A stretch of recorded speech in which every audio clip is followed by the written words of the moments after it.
Since Barack Obama became president of the United States, his government has taken a hard line against whistleblowers and those who leak sensitive national defense information. Some have even accused the Obama administration of waging a war on whistleblowers. Meanwhile, America's most famous whistleblower, Edward Snowden, continues to evade efforts by the United States to prosecute him. Now living in Russia, he's always maintained he did the right thing when he leaked top-secret information about US intelligence gathering to the Guardian newspaper 3 years ago. This is something that's not our place to decide. The public needs to decide whether these programs and policies are right or wrong.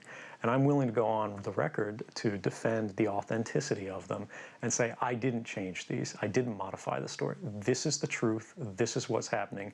You should decide whether we need to be doing this. If I had just wanted to harm the US, you know, that you could shut down the surveillance system in an afternoon. But that's not my intention. And now a former Assistant Inspector General in the US Defense Department, who oversaw its whistleblower program, has come forward with strong criticism of the system. The fact that Mr. Snowden went outside the system, I think, shows a failure in the general whistleblower protection program within the Department of Defense, because whistleblowers need to have confidence that they can step forward without subsequently having reprisal and without being actually put on trial. Edward Snowden has added to the discussion, saying, quote, "We need ironclad enforceable protections for whistleblowers, and we need a public record of success stories. There are no incentives for people to stand up against an agency on the wrong side of the law today, and that has got to change." Meanwhile, President Obama has long insisted that the disclosure of sensitive information about the US government is damaging to America. If any individual who objects to government policy can take it into their own hands to publicly disclose classified information, then we will not be able to keep our people safe or conduct foreign policy. Moreover, the sensational way in which these disclosures have come out has often shed more heat than light, while revealing methods to our adversaries that could impact our operations in ways that we may not fully understand for years to come.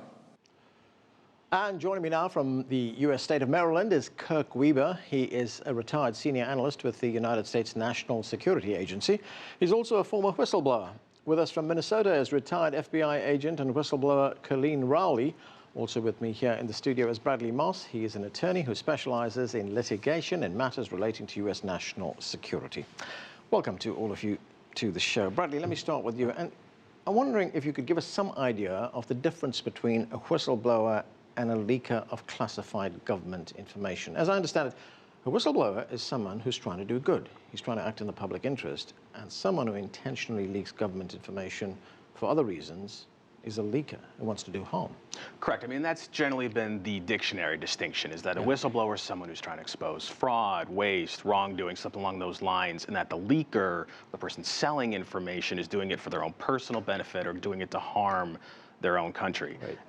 And as far as the law is concerned, though, there's no distinction. A leaker is a leaker. If you're leaking classified documents, it doesn't matter what your motivation was. It doesn't matter if there was a public interest aspect to it. As far as the law is concerned, you leak classified information, that's the end of the discussion. So the law does not take into account that someone may be acting for the public good? No, the law, and I'll clarify this. If you do not go through the established mechanism, there is a process to, to report concerns, including classified concerns, whether to the IG, the Inspector Generals of the various agencies, or you can go to certain intelligence committees in the House or the Senate. Those are proper ways to report concerns. But if I walked out the door with classified information and provided it to you, that under the law is not a proper means to do it. And it doesn't matter if I had the best, most noble intentions in doing it. As far as the law is concerned, I broke it. Okay, let's look at how it works. Colleen, you worked for the FBI. You discovered serious incompetence, inefficiency at a very high level of the agency, and you reported that.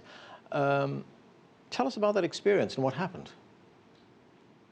Well, I reported that the FBI had failed to investigate an al-Qaeda terrorist in Minnesota in the month before 9/11, and I reported it to the Joint Intelligence Committee inquiry, which was in Congress. I also reported it to the Senate Judiciary Committee. So people often, talk about disclosures to the media. And actually, when I made the disclosures, they were to Congress. They were the so-called proper method and path, and I still was ostracized, and our headquarters classified what I had written after the fact. And so the NSA Inspector General, who has just come out as a whistleblower about the process being flawed, he was speaking only about NSA, but it's government-wide. There is no real good way for a whistleblower who witnesses fraud, waste, abuse, and I'll just add to what Bradley Moss just said, it's not just fraud, waste, abuse, it's illegal government action or serious risk to public safety. And of course, 9/11 fit that case. Secrecy is pernicious, and as Obama said, he's saying that secrecy protects us. I say just the opposite. Secrecy hurts our national security and actually endangers us all. So let me get this right. You played by the rules. You went to the right authorities to report this malfeasance. Did they not listen to you? Did they not act upon what you'd said? No, the Joint Intelligence Committee, actually, as a result of my disclosures, I later testified to the Senate Judiciary Committee, and then as a result of that, along with the families, that was some of the impetus that pushed for the 9/11 Commission. And also there was an Inspector General investigation of my assertions in the FBI that found these failures existed. So I was vindicated, but it took 2 or 3 years, and by that time, it was water under the bridge because people didn't know the truth, and President Bush already started war on Iraq, a country that had nothing to do with 9/11. They started to torture. All of these things occurred while there was still secrecy and the public did not know. All right. Kirk, let's bring you into this conversation. You worked at the NSA. You helped develop a data system which you believe could have prevented the attacks that took place on 9/11. But that system was sidelined for another system. You complained about the other system to the Inspector General at the Defense Department. What happened? Well, an investigation was launched as the result of our complaint, which we made in September of 2002.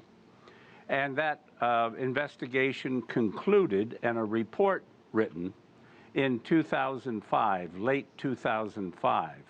But the report was highly classified on purpose to hide the mismanagement and other improprieties involved in the government program, so that it was not available for general readership or general knowledge, even within the walls of Congress.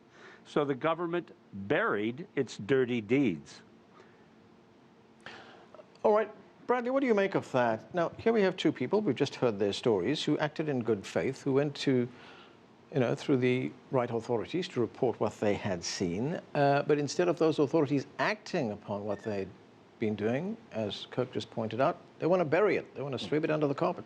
Well, I think you're seeing the reality of a very noble concept with the whistleblower protection that we do have set up in statutes already versus the reality of human nature, especially in the intelligence community, especially with the culture in which it's all about secrecy because they feel that they are the ones who are the last line of defense. And so there's an element of human nature that's caused the problem here. And in terms of, particularly for Kirk and both Colleen, I think what you saw was the system fail. It's in terms of what it was most basic aspect to do. John Crane has a point here. The system has failed. There's no dispute that the system is not good. There's no dispute that the system is flawed. There's no dispute that the system needs to be fixed. There have been incremental improvements made during the last few years. President Obama was the first one to actually create some type of remedy for intelligence community employees when they were retaliated against. That was purely administrative. Now Congress finally, after so many years, has come around and made that a part of a statute. But even with that bare bones protection, it's all administrative. There's no right to bring it to a court. There's no right for me to demand that the client see the classified information at issue. It's all subject to administrative discretion. Colleen, when we look at what is happening, so much of this is, of course, politicized and it's colored by one's political beliefs. Let's look at the case of Edward Snowden, for instance. As we heard at the beginning of the program, he said that he did the right thing. Did he do the right thing? before I answer that, I just wanted to add, there is something that is often missing in these discussions, which is that it is wrong for the government to classify any information to cover up an illegal act. So that's something that is basic. We can't even have a democracy without the public being able to participate in a knowing way. All of our founding fathers realized that secrecy had to be kept to the minimum. I want to add something to Bradley Moss's thing about Obama. Obama actually has reduced some government secrecy. That's been one of the good things he's done. He's had a committee that has been looking at trying to reduce the secrecy itself, because the secrecy is the problem. If you have, you know, millions of documents and you can classify things secret, etc., it will be literally impossible for the government to even protect public safety. It will be impossible. So anyway, I want to just mention that, yes, here's the answer to your question. Snowden has really been vindicated. There have been judges that have found that the government was conducting illegal surveillance. Some of that has been fixed in later laws. I think at least 2 judges found that, and then Congress acted. There are still some further actions pending. The FISA Amendments Act is going to expire in 2017, and more people are working on that. Obama had a commission, I forget the name of it, it was called his review panel, and then he had the Privacy and Civil Liberties Oversight Board. And both of those boards found across the board that Edward Snowden was correct in what he was saying, that the NSA had gone way too far in its collecting and vacuuming up of information. So he has been vindicated. He's now being vindicated by public opinion and even by officials such as Eric Holder. Bradley, you want to respond to that very quickly? Yeah, I'll say with all due respect, I don't believe he's been vindicated at all, by and large. If Edward Snowden's prime goal was to bring an end to questionable domestic surveillance, the Section 215 of the FISA program, what we all know with the metadata, right. Section 702, which is the internet data, if that was his prime goal, and even if then he had just gone to Glenn Greenwald with that, okay, I can empathize with that, then I could see some manner of vindication. Right. By and large, most of the cases ruled that the government was correct, that the interpretation was fine. One circuit court said that they had gone beyond the statute, not that it was unconstitutional, they had gone beyond the statute, and now we have the revised legislation. Okay, if that was all he had done, I could live with that. But in the massive trove of data and documents that was given to Glenn Greenwald and to the various journalists, you had intercepts of Taliban communications. You had how we spy on various Chinese government and Chinese affiliated companies. You had how we're collecting data in terms of various cell phone data in Iraq and Afghanistan.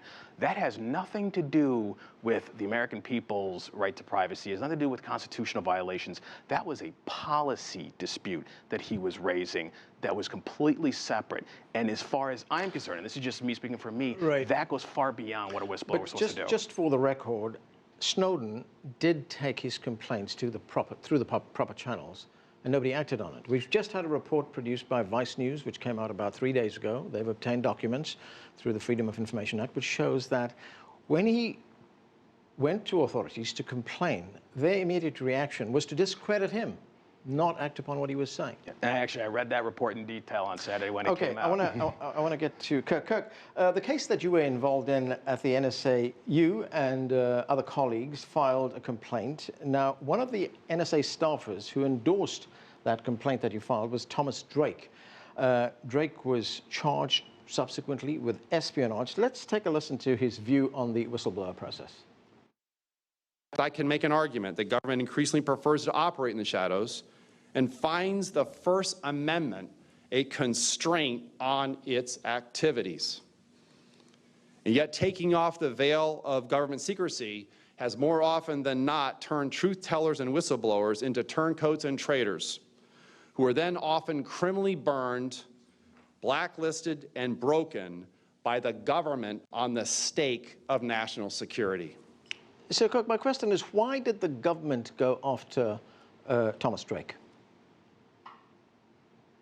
I think personally, Anand, that the reason was that Drake, unlike the rest of us, went to the media, the press, with information that the government was mismanaging large programs costing the taxpayers millions, even billions of dollars, when there were far cheaper, more effective systems available. And that's the singular reason why they chose him. Bradley, Drake was charged. All the charges were subsequently dropped, but it affected his life. He lost his job. His life was effectively destroyed. What kind of compensation did he get for that? None, sadly. None. I mean, he got I would say, some of the moral high ground in terms of how, I mean, let's be very clear. Thomas Drake should never have been prosecuted. This was a complete miscarriage of justice. But also, let's be clear in terms of what he was prosecuted for. The raising the concerns to Congress, the filing the DODIG complaint were not the bases for the indictment. It was for going to the media with what the government was saying, which fell apart during the case, which is why it was eventually dropped, but with what the government was saying was classified information, that he had gone to the Baltimore Sun and leaked classified information. That was the basis for the indictment.